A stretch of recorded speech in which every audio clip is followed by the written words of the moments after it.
pedimos desculpas inicialmente pelo atraso, tivemos alguns problemas técnicos aqui, né? E por conta também de alguns compromissos, dificultou um pouquinho entrarmos no horário marcado. Aqui nós estamos com a presença da doutora Roberta, que é vice-presidente da Comissão de Direito de Família e Sucessões, membro da Comissão de Direito Civil da OAB Santana. Eu acredito que muitos de vocês também já me conhecem. Eu sou Érica, presidente da Comissão de Direito Civil da OAB Santana. Teremos daqui a pouquinho também a doutora Tânia, que é a presidente da Comissão de Direito Civil, da Comissão de Direito, Família e Sucessões da OAB Santana, para prestigiar aqui a nossa noite, a nossa live, estar aqui conosco para partilharmos do tema da paternidade socioafetiva em comemoração ao mês de agosto do Dia dos Pais. Então, doutora Roberta, a doutora quer fazer algumas considerações iniciais sobre a paternidade socioafetiva para os nossos iniciar?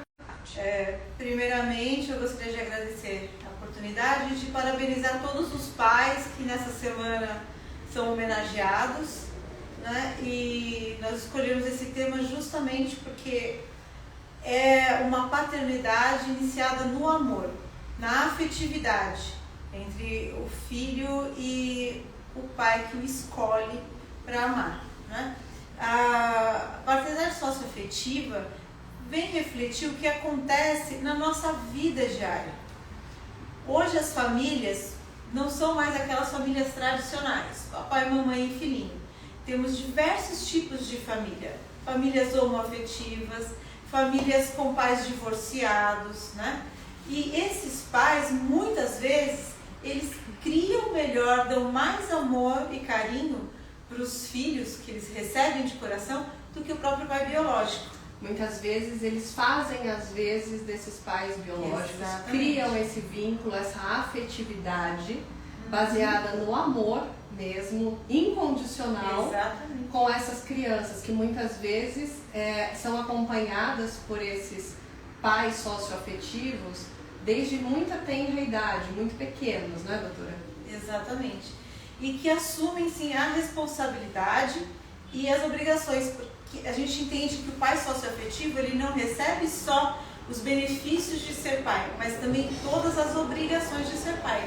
E é uma grande homenagem que nós queremos fazer, porque é uma dádiva de coração, né? Assumir o amor de um filho e assumir ali todas as responsabilidades, isso realmente tem que ser aplaudido pela sociedade. Todo ônus e todo bônus, né, da paternidade. É uma questão de escolha, né, doutora? São os pais que, na verdade, acabam escolhendo essas crianças, esses filhos, muitas vezes, por uma questão afetiva, por uma relação mesmo de coração entre eles, né? Exatamente. É o nosso tema, né, que é o direito que vem do amor. Exatamente. Que é um dos requisitos, né, para a paternidade socioafetiva. Porque se não houver essa afetividade entre o filho e o pai, não pode ser reconhecido. Tanto é que as crianças com mais de 12 anos, elas têm o direito de opinar se elas querem ou não ser reconhecidas. Então já vamos aproveitar, vocês que estão aí do outro lado, se tiverem dúvidas, encaminhe aqui no nosso bate-papo, no nosso chat, com os comentários. Nós estamos aqui também com a doutora Elaine, que também é membro da Comissão de Direito de Família e Sucessões da OAB Santana, que está aqui nos apoiando na data de hoje, com todo aqui o nosso backstage, né? Na parte aqui de organização, de infraestrutura de rede, de imagem e tudo. Então, assim, tudo foi muito pensado com carinho a todos vocês, né? E qualquer problema, qualquer dúvida vocês tiverem sobre o tema, a doutora Elaine está aqui para nos ajudar, para nos apoiar nesse momento. Então, doutora Roberta, para nós adentrarmos, inclusive no nosso roteiro, seguimos a nossa pauta aqui, que a gente pode falar sobre o que é a paternidade socioafetiva de verdade, né? Nós falamos aqui um pouco da questão da afetividade e tudo, porém, como que a gente pode definir essa paternidade? E mais, ela é somente... Nós estamos em agosto, no mês dos pais, né? Estamos aqui querendo celebrar e comemorar e congratular a cada um dos pais que estão aí do outro lado. Mas a dúvida também, existe a maternidade socioafetiva? Então é paternidade e maternidade socioafetiva, nós poderemos dizer dessa forma? Podemos dizer dessa forma. É a parentalidade, né? Então, o poder de família é adquirido através da afetividade, que é o mesmo poder familiar, né? Que é o antigo pátrio poder, que a Constituição garante ao pai e à mãe biológico. Então, quando se mantém, quando se formaliza esse laço paternal e maternal, eles vêm com as mesmas obrigações e direitos constitucionais e do Código Civil que o pai biológico e a mãe biológica têm. Na verdade, os direitos são os mesmos.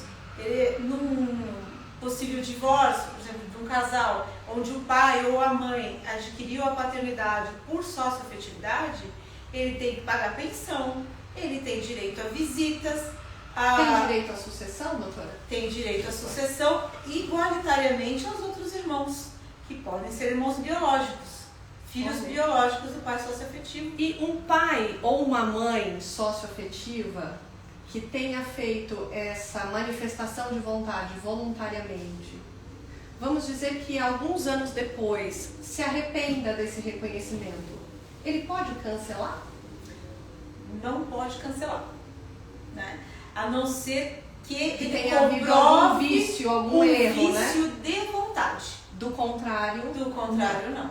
Até mesmo se houve um vício formal, mas houve uma convivência que convalidou a vontade, é sanado o vício formal, mas a obrigação de parentalidade ali do pai e da mãe mantém. Ótimo, doutora. Quem pode fazer essa requisição? Quem pode requerer essa paternidade socioafetiva? Eu vou dizer somente a paternidade, mas aí vocês já estão sabendo aqui por via de consequência que serve tanto para maternidade quanto para paternidade. Mas eu vou apenas me referir como paternidade, porque senão nós vamos ficar aqui com um texto de pergunta gigantesco, né? Mas então, doutora, quem pode requerer essa paternidade? O pai ou a mãe, né? Que pretendem assumir essa paternidade ou maternidade, desde que tenham mais de 18 anos, a diferença entre ele e o filho, mais de 16 anos, e é preciso, isso é feito diretamente no cartório. A criança tem alguma idade também? A partir dos 12 anos, a partir né? dos 12, ela já vai pode opinar. Já pode fazer no cartório, né? Pode fazer antes, desde que a criança já tenha um tempo para ter o vínculo, né? Porque esse vínculo, ele precisa ser externado, né? Ele precisa existir elementos de prova, de comprovações para essa socioafetividade. Exatamente. Né? É uma criança recém-nascida, um bebê recém-nascido, não tem como a gente falar em socioafetividade, porque ela não tem a interação entre o pai e o filho. Né? Entendo. E eu acho que a doutora Tânia está chegando. Acho que a doutora Tânia está chegando. Nossa querida. Já aqui pro nosso encontro, pro nosso bate-papo. É a nossa presidente. Presidente, eu já vou fazer a minha meia-culpa. Eu lhe integrei como presidente da Comissão de Direito Civil erroneamente. É presidente da Comissão de Direito de Família e Sucessões da OAB Santana, a doutora Tânia Maria Andreassa. Seja bem-vinda, doutora. Seja bem-vinda. Sente conosco, por favor. Olá, boa noite a todos e a todas. Primeiramente, me desculpem aí, né, chegar já no meio da live acontecendo, mas com compromisso profissional, né, justificável, né, conseguir chegar. A nossa rotina, como estava estava dizendo, dia a dia. é uma loucura, né? né? Nós tivemos alguns problemas técnicos aqui, Também, doutora, então que dificultaram um pouquinho nós adentrarmos dentro do horário previsto. E eu comecei aqui fazendo uma pergunta para a doutora Roberta, que já nos esclareceu em relação à paternidade e maternidade socioafetiva, e entrei agora em quem pode requerer, né, essa paternidade ou maternidade socioafetiva. E a doutora Roberta estava aqui brilhantemente nos esclarecendo, né, da importância da externalização desse vínculo com essa criança, com esse adolescente, né? Porque existe toda uma instrução probatória para ser demonstrada dessa externalização desse vínculo. Inclusive a doutora Roberta estava pontuando da impossibilidade no caso de recém-nascidos, porque inexiste essa condição de vínculo, né? Então acredito que agora a doutora possa até prosseguir. Realmente a dúvida, né, consiste na questão da o que é socioafetividade, né, para a questão de fins da paternidade ou da maternidade. Realmente o vínculo afetivo, né? Em se tratando de recém-nascidos, ainda não houve a formação por parte da criança, que é o que geralmente é o pilar, né, desse vínculo, né, dessa paternidade, dessa modalidade, este afeto da criança. Então, um recém-nascido ele ainda não gerou esse afeto, esse vínculo, ainda não teve tempo, né, para ser apurado o quanto que aquela criança reconhece aquele pai não biológico como seu pai. Ao contrário disso, nós temos uma outra vertente, que o pai, que por estar ali já cuidando, acompanhou a gestação da mãe, acompanhou aquela criança não biológica, né, mas já como o filho fosse, fica nessa angústia, né, de querer reconhecer a paternidade já no início, para ter o seu nome ali na certidão da criança, para poder acompanhá-lo nas atividades, né, civis, seja na escola, no médico, né, no acompanhamento ao pediatra. Então é realmente uma situação muito emblemática. O que se aconselha? Nesse caso não há o que se fazer nas vias extrajudiciais, né, sim, somente na questão judiciária, necessidade do ajuizamento, né, da ação competente, mas já de antemão é uma questão de dificuldade.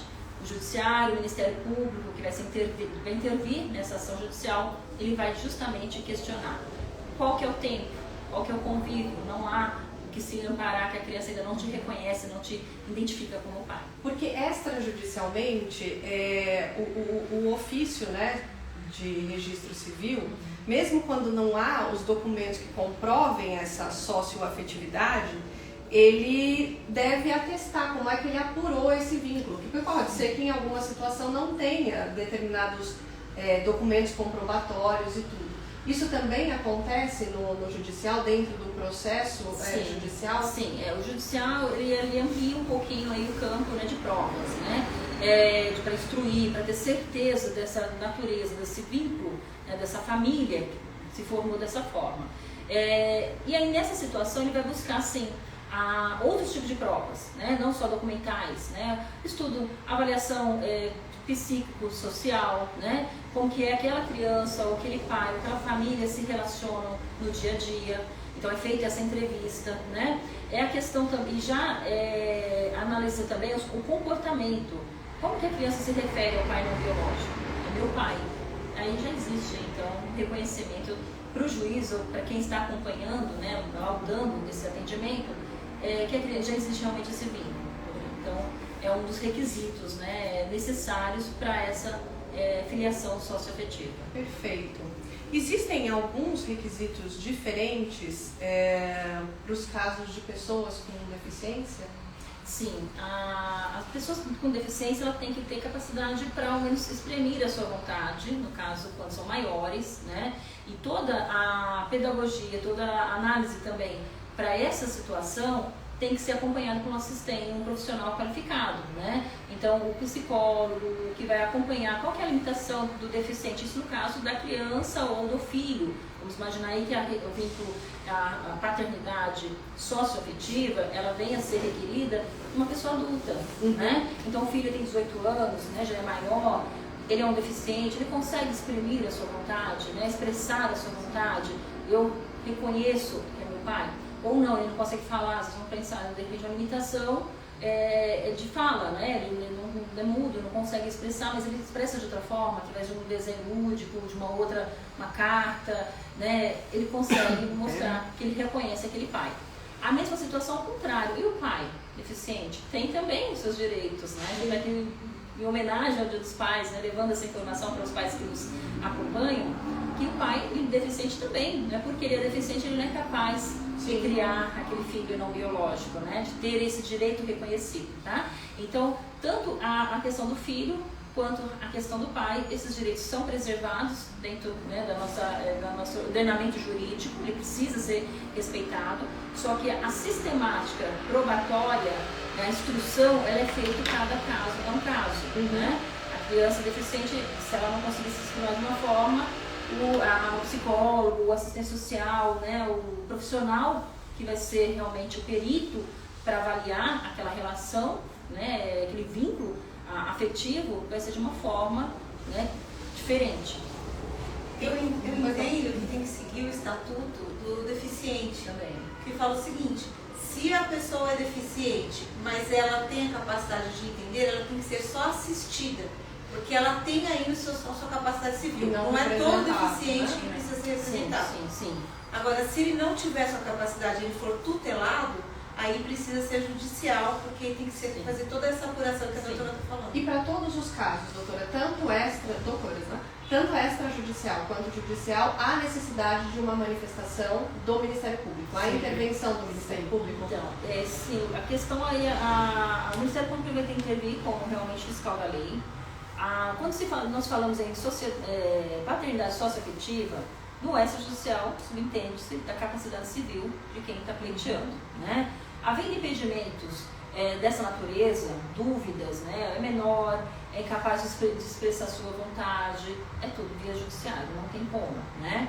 E aí, nessa situação, o Ministério Público precisa intervir para ser o fiscal da lei, né? Ele tem que ver se realmente apurar essa relação, né, do vínculo, da afetividade dessa criança, né, da alteração também da documentação, então ele passa como uma coisa, né, uma proteção dos direitos, né, do incapaz ali, né?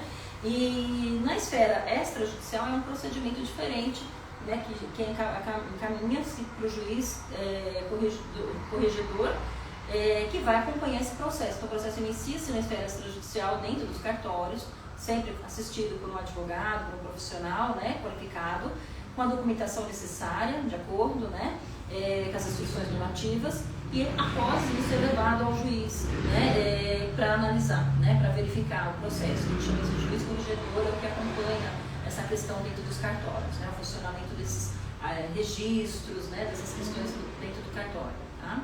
Então essa é uma diferenciação. Eu acho que eu estava falando naquela hora, eu esqueci de colocar, que os pais biológicos, nesse caso, eles têm que estar presentes e têm que dar anuência. Porque se não tiver anuência do pai biológico, né? ou faltar um pai biológico para dar essa anuência, aí tem que judicializar também, para conseguir para conseguir a autorização do juiz, né? Para suprir essa autorização.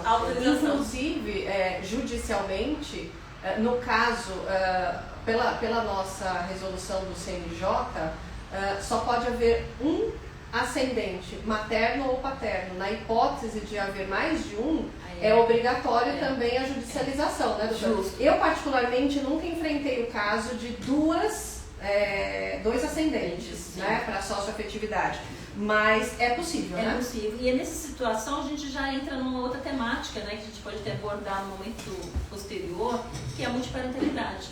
Então a gente foge aí da socioafetividade simples, né, que não é tão simples, né? Serão dois pais, o biológico e o não biológico, que a gente chama do pai, né, do coração. A gente ainda está nessa situação, né, sem brigar pela questão apenas consta o pai biológico, porém a criança não foi criada pelo padrasto desde muito pequeno e reconhece como vínculo afetivo o biológico também como pai. Ele não consegue separar, que não gosta desse pai, do padrasto, vamos dizer assim, né, que é uma figura mais comum. E aí é possível manter o biológico e o socioafetivo, que aí a gente chama de paternidade socioafetiva. Ótimo. E aí, doutora, nós temos também a situação dos avós. Aí né? vem para os ascendentes, né? Então, nesse caso do pai biológico, nós temos a questão dos ascendentes, seus direitos, né, dos avós. Então, temos os avós paternos, biológicos e avós paternos socioafetivos. Sim. Aí nessa situação dos ascendentes nós vamos para uma temática judiciária, né, para realmente comprovar, ter essa anuência, ter esse conhecimento. Porque uma coisa é a gente falar que aquele pai, aquele padrasto reconhece o enteado, né, o filho do coração, como filho fosse, esse biológico não. Outra coisa é ter esse mesmo relacionamento socioafetivo por parte dos ascendentes dele. Exato. Entendeu? Dos pais maternos, dos avós maternos e paternos por parte do pai biológico. Ou seja, tem que ver os avós também demonstrar, ter esse vínculo. Então isso já vai demandar algo que é suprido dentro do judiciário através desse estudo psíquico-social, né? É analisado de uma outra forma. Então existe um setor técnico judiciário para apurar esses vínculos familiares. E nessa seara, nesse contexto, aí nasce a questão também aí da multiparentalidade. Sim, né? sim. 2 avós, 2 pais ou 2 mães, então nós temos uma outra forma, novidades, não são as inovações do direito de família. São as várias formas de formação de família, né? Familiares, né? Nos dias de hoje. Exato. Não mais aquela forma padrão. somente pai e mãe e filhos, Isso. né? E havendo um adendo aí, essa questão do reconhecimento da socioafetividade. Um exemplo, houve o falecimento do pai biológico. Nesse caso, Eu ia perguntar. Desculpa, Eu ia fazer essa pergunta. A pessoa chega no caminho e já foi a pauta, mas é assim, né? Essa situação do pai biológico falecido, a criança às vezes não teve contato com esse pai, né? Foi na sua tenra idade. Eu tive um caso, inclusive, desse. Sério, ó, Sim. vendo, não sabia, mas aproveitando. A necessidade de suprir, né, essa socioafetividade não tem como, né, o pai biológico manifestar aí no cartório ou perante o juiz a sua anuência para colocar o pai não biológico. Mas aí o que puder ser extraído, né, com relação aos ascendentes vai basear, instruir, vai ser a parte, né, de facilitar esse vínculo, esse entendimento, né, que não há oposição da família biológica paterna, né? Então, tudo tem que ser realmente muito bem instruído. A gente sempre orienta a fazer por profissionais realmente devidamente qualificados, né? que entendam, que tenham vivência no direito de família. Neste né? caso, inclusive, doutora, o filho, né? Eu vou chamar de filho do coração, o filho socioafetivo, né? Ele também, de repente, pode se manifestar no caso de falecimento do pai biológico previamente, né? Há um reconhecimento de uma socioafetividade, e aí não seria uma socioafetividade, seria uma multiparentalidade. Ele pode querer manter os dois. Sim. E aí sou eu que vou fugir um pouco da pauta. Vou aproveitar as especialistas aqui em direito sucessório. Pronto. São 2 sucessões? Duas sucessões, doutora. Tá 2 vendo? sucessões. Vamos ter que fazer duas sucessões. Da parte biológica e da parte, então, socioafetiva. Porque o pai socioafetivo, mesmo que esteja numa multiparentalidade, tem todos os deveres e direitos condicionais do poder de família. Sim. Incluindo o direito sucessório, né? E o dever Porque sucessório. assim, nós temos dentro da paternidade, as pessoas muitas vezes só visualizam o bônus. E tem que ter muito cuidado com isso, né? Eu quero ser filho não biológico, né? Socioafetivo, né? De fulano, porque fulano vai herdar ou vai ter dado momento um poder patrimonial, né? Aquisições, né? Questão de valores. Então tem que tomar muito cuidado aí, justamente aí que o judiciário fica muito cauteloso para vir reconhecer uma socioafetividade ou multiparentalidades. Para verificar se não A existe intenção, o interesse, né? Uma outra situação ao contrário. A criança por si só, o pai biológico faleceu, já herdou por natureza a sucessão do pai e tem um patrimônio. Será que esse padrasto não tem intenção, né, de vir a administrar os bens do enteado, do filho até do coração, né, supostamente ou não do coração? Então a gente tem que ter muito, eu sempre digo assim, que é o feeling, né? Que a percepção do operador do direito nessa hora, seja advogado, seja promotor, Ministério Público, seja juiz, né? Assistente social, nós temos que estar realmente muito focados em perceber e analisar quais as reais intenções daquela parte que nos procura, né? Pleiteando aquele direito, né? Do reconhecimento da paternidade, a questão do menor e do idoso também. E aí a questão do bônus, o bônus seria isso, mas o ônus também é ao contrário, né? Nós temos a sucessão negativa, se tiver dívidas. Sim. Né? Então, aí sim, nasce obrigação o direito, alimentar, a pressão alimentícia, alimentícia, né? Do pai. Então, assim, vem a questão aberto à sucessão, tem sim o direito a 2 inventários, a 2 sucessões, do pai biológico e não biológico, né? E reforça uma situação. A partir do momento houve reconhecimento dessa sociedade, dessa paternidade socioafetiva, houve alteração no registro, vai constar lá o nome dos 2 pais, tudo bonitinho, é pai. Não dá pra voltar Não atrás. dá pra voltar Não atrás. posso desistir mais. Justo. E não existe assim, é o pai não biológico. É pai, pronto. Acabou. A criança, o adolescente, o adulto, que ele assumiu essa paternidade, né? Aceitar aquele pai, até então do coração, a ter o seu nome, o seu registro, né? O assento ali, averbado, ele tem a referência é pai. Para fins da sociedade, para questão civil, como qualquer pai biológico. E hoje em dia, as certidões de registro civil, elas não fazem também mais a distinção de avós paternos e maternos, são avós. Avós. Ainda que haja uma multiparentalidade, são avós, ficam todos ali relacionados. E por que é importante? Porque não importa se é um avô só não faz diferença, ou não. Né? Pensão avoenga, direito de visitas, dos avós, de assistência até familiar, dos avós pedindo assistência para os netos, netos, né? É possível. Então toda essa ramificação do direito, essa modernização do direito, tem um único pilar, o afeto. Né? E o afeto tem que estar sempre muito presente nessas relações, tanto para pleitear na via judiciária ou na extrajudicial. Então nós temos que provar, né? Deixar isso muito claro, né? E as reais intenções, né? Sim. E aí é como a doutora fez essa consideração com relação aos ônus, né? Que seriam pensões alimentícias, tanto do filho, né? Do pai para o filho, pai não biológico, aí vamos dizer, socioafetivo, como do filho para o pai, né? Ele tem a família, isso está previsto no nosso ordenamento jurídico, né, brasileiro, tanto no Código Civil quanto na Constituição, o direito da mútuo familiar entre si, para prestar assistência, né? Sim. Então, são assistências familiares. Então, vai requerer a biologia. Né? Irmãos também. Os irmãos, assim considerar, né? O filho é do pai biológico, ele teve um pai biológico, ele veio enteado, o início dessa união gerou o irmão, né? Que é comum ali do casal.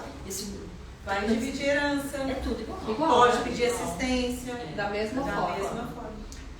Pode pedir por testamento? Pode. Então, é uma questão judiciária, né? Olha aí, agora eu adoro. Pode deixar isso. Então, por exemplo, o pai, vamos dizer assim, não biológico, que reconhece o enteado como filho fosse, assim sempre tratou, pode deixar no seu testamento, reconhecendo essa consignação. Então, essa expressão de vontade, de última vontade, ele pode consignar isso no testamento. E caso houver o falecimento dele, vai ser reconhecido. E vamos supor que houve um falecimento, a família não sabia da existência do testamento, ele vai vir, de repente, encerrado, né? A família não tem conhecimento, não pode ter conhecimento disso antes. E depois abre-se o testamento, né, na abertura da sucessão, e está lá a expressão de vontade daquela pessoa, né, do pai socioafetivo, reconhecendo essa afetividade, reconhecendo esse vínculo. O filho, por sua vez, que quer ter o seu nome do pai, né, que considera que é o pai do coração, na sua certidão de nascimento, no seu RG, ele vai pedir o quê? A socioafetividade pós-mortem do pai. Então, essa sociedade pós-mortem, né, doutora, você não existe. É porque eu tenho um caso. Então explicar. Daqui virou agora casos de família. A gente também ia fazer a pergunta aqui, né, de como acontece esse pedido de reconhecimento pós-morte. Né? Sim. Como que é feito? Como deve ser procedido? Ou a mãe biológica pede, ou até depois dos 18 ele mesmo pode pedir, né? O importante é que a partir dos 12 anos, tanto na extrajudicial, na ação judicial pós-mortem, ele tem que manifestar a vontade. A vontade dele é ouvida, não é como uma criança abaixo de 12 anos, que é parte da anuência do pai biológico e da mãe biológica. Isso. A criança a partir de 12 tem que ser ouvida. Então, assim, é só judicial, pós-morte, lógico, né? E aí você junta provas de quê? De que antes do pai sócio-afetivo, né? Do padrasto, enfim, ter morrido, ele já havia manifestado a vontade de assumir, ou ele já havia assumido para a sociedade aquele como filho. Nesse caso, por exemplo, o pai ficou doente e tem até reportagens onde ele fala da filha dele no jornalzinho do hospital. Então, ele já... como filha, exato, né? Ele apresenta para a sociedade como filha. Então, isso é a prova que ele já tinha esse desejo de assumir antes. É chamado, lógico, os avós, né, os ascendentes, tios, testemunhas, e provando que existia essa afetividade entre os dois é reconhecido. Sim. Aí vem a questão da herança. Já fez o inventário? Não fez o inventário.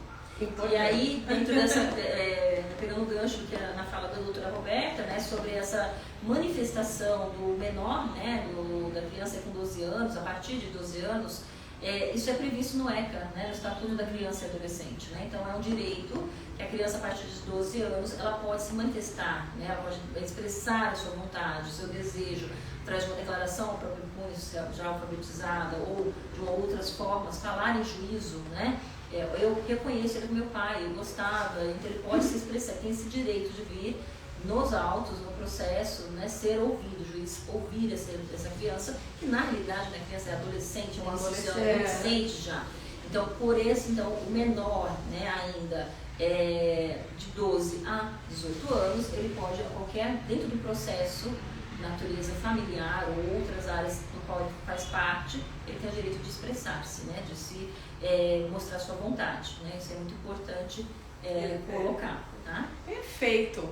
Nos encaminhando aqui para a reta final, eu vou deixar a palavra com as doutoras para as considerações finais. Vocês tendo alguma dúvida, encaminhem aqui para a gente no espacinho aqui de comentários para serem esclarecidas as dúvidas. Doutora, a nossa doutora Elaine. A doutora Elaine está aqui nos ajudando e observando. Está aqui só nos guiando nos bastidores. E já está aqui nos pontuando. Olha o horário, porque senão o Instagram pega e derruba a gente. Bom, doutora, primeiro, as considerações? Eu acredito que esse é um assunto que muito me interessa, né? E eu acredito que nada mais é do que um retrato da nossa sociedade. E o direito é isso, é assistir a sociedade no que ela precisa, regulamentar a vida em sociedade. E é o que acontece na nossa vida. Quantas pessoas passaram antes dessas normas, do provimento 83 e tudo mais, e não tinham essa oportunidade. O judiciário agora ele pode ajudar com que esses sentimentos, essas famílias possam se sentir mais integradas, né? E a única coisa que eu achei interessante, que eu acho que eu não comentei na época, é que no extrajudicial, mesmo depois dos 12, quando é um requisito, né, para ele se manifestar, eu acho interessante falar o nome, né? Muito embora você reconheça a paternidade, se você quiser colocar no seu filho sócio-afetivo, né, ou se você quiser o nome do seu lugar, o sobrenome é só judicialmente. Você não altera. Né? Não tem como. Porque a alteração de registro público, ele tem por ordem, aí já é obrigatoriedade. Aí temos que fazer via judicial, né? Tem todo um regramento para fazer essa modificação, em que pese alguns podem até ter a dúvida agora sobre a questão da alteração do nome, que saiu recentemente, essa possibilidade de ser feita, né, via cartório. É diferente, minha gente. Ali a gente está falando, vou dizer numa linguagem bem simples. Ali nós estamos dizendo a possibilidade de trocar o nome, ou seja, o meu nome. O meu nome é Érica, eu não gosto de Érica, não concordo com Érica. Eu vou até o cartório atingindo a minha maioridade e vou mudar para Maria.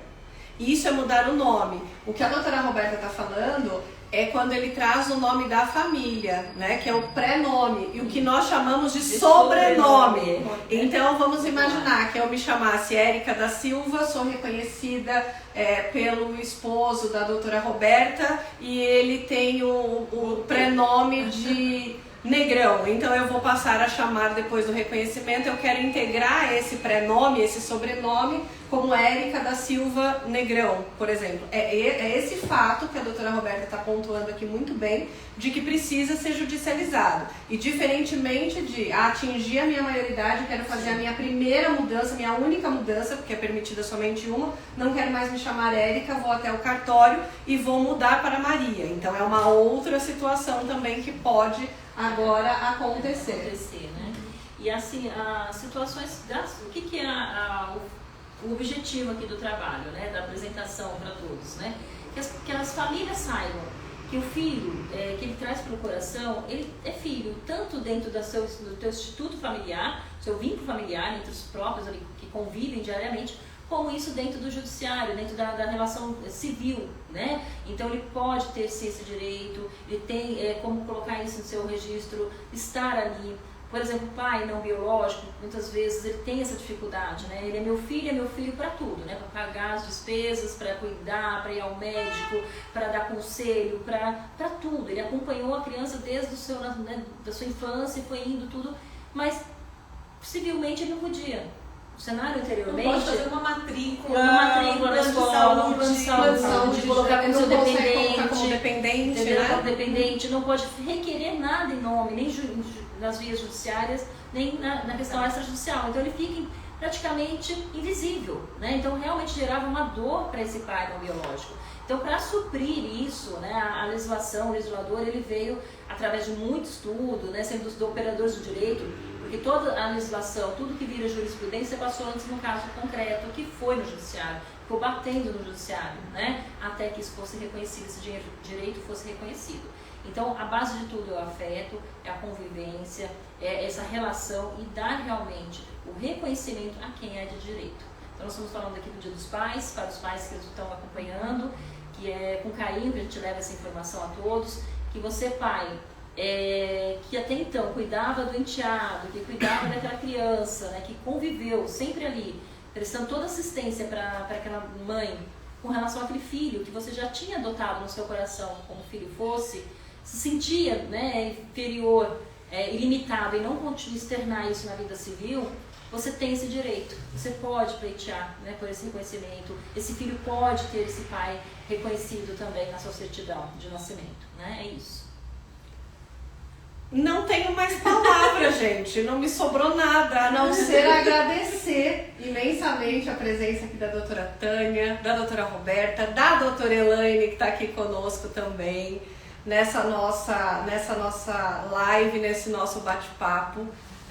Que seja o primeiro de muitos, adorei a experiência, para nós fazermos e organizarmos. Já acabou. Tanto a Comissão de Direito Civil como a Direito de Família e Sucessões está aberta a cada um de vocês. Sim. Se tiverem dúvidas, sugestões de tema que quiserem que nós tratemos aqui, mande pra gente, pode mandar por direct, a doutora Elaine está aqui para nos ajudar e a gente tenta viabilizar essa live para levar informação a todos vocês, a cada um de vocês, sempre de uma maneira leve, mas instrutiva, educativa, porque eu costumo dizer que a educação é a base, sim, né? Nós precisamos de orientação, nós precisamos de educação.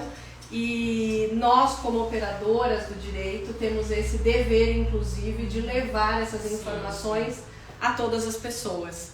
Eu também queria deixar aqui o meu desejo de Feliz Dia dos Pais a todos os pais, deixar aqui o meu desejo de Feliz Dia dos Pais também ao meu marido, pai dos meus filhos. Feliz Dia dos Pais, no próximo domingo, aproveitem os seus filhos, aproveitem as suas famílias, honrem as suas famílias também e fiquem conosco em breve nas nossas comissões, nas nossas redes sociais, nos nossos Instagrams. Nós vamos fazer a divulgação de novas oportunidades de encontro. Muito obrigada a todos. Obrigada. Feliz Dia dos Pais. Feliz Dia dos Pais para todos.